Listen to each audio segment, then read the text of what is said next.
बोलो श्री गणेश भगवान की जय। श्री गणेश चतुर्थी व्रत की पौराणिक कथा के अनुसार एक बार भगवान शिव तथा माता पार्वती नर्मदा नदी के किनारे बैठे थे। वहाँ माता पार्वती ने भगवान शिव से समय व्यतीत करने के लिए चौपड़ खेलने को कहा। शिव चौपड़ खेलने के लिए तैयार हो गए, परंतु इस खेल में हार जीत का फैसला कौन करेगा, यह प्रश्न उनके समक्ष उठा। तो भगवान शिव ने कुछ तिनके एकत्रित किए और उसका एक पुतला बनाकर उसकी प्राण प्रतिष्ठा कर दी और पुतले से कहा, बेटा हम चौपड़ खेलना चाहते हैं, परंतु हमारी हार जीत का फैसला करने वाला कोई नहीं है, इसलिए तुम बताना कि हम दोनों में से कौन हारा और कौन जीता। उसके बाद भगवान शिव और माता पार्वती का चौपड़ खेल शुरू हो गया। यह खेल 3 बार खेला गया और संयोग से तीनों बार माता पार्वती ही जीत गई। खेल समाप्त होने के बाद बालक से हार जीत का फैसला करने के लिए कहा गया, तो उस बालक ने महादेव को विजयी बताया। यह सुनकर माता पार्वती क्रोधित हो गई और क्रोध में उन्होंने बालक को लंगड़ा होने, कीचड़ में पड़े रहने का श्राप दे दिया। बालक ने माता पार्वती से माफ़ी मांगी और कहा कि यह मुझसे अज्ञानतावश ऐसा हुआ है, मैंने किसी द्वेष भाव में ऐसा नहीं किया। बालक द्वारा क्षमा मांगने पर माता ने कहा, यहाँ गणेश पूजन के लिए नाग कन्याएं आएंगी, उनके कहे अनुसार तुम गणेश व्रत करो, ऐसा करने से तुम मुझे प्राप्त करोगे।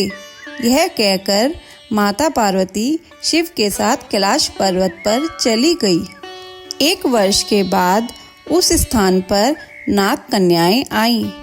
तब नाग कन्याओं से श्री गणेश के व्रत की विधि मालूम करने पर उस बालक ने 21 दिन लगातार गणेश जी का व्रत किया।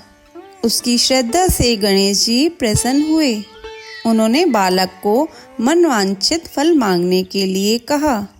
उस पर उस बालक ने कहा, हे विनायक, मुझ में इतनी शक्ति दीजिए कि मैं अपने पैरों से चलकर अपने माता पिता के साथ कैलाश पर्वत पर पहुंच सकूं और वे यह देख प्रसन्न हो। तब बालक को वरदान देकर श्री गणेश अंतर्ध्यान हो गए। इसके बाद वह बालक कैलाश पर्वत पर पहुंच गया और कैलाश पर्वत पर पहुंचने की अपनी कथा उसने भगवान शिव को सुनाई। चौपड़ वाले दिन से माता पार्वती शिव जी से विमुख हो गई थी। अतः देवी के रुष्ट होने पर भगवान शिव ने भी बालक के बताए अनुसार 21 दिनों तक श्री गणेश का व्रत किया।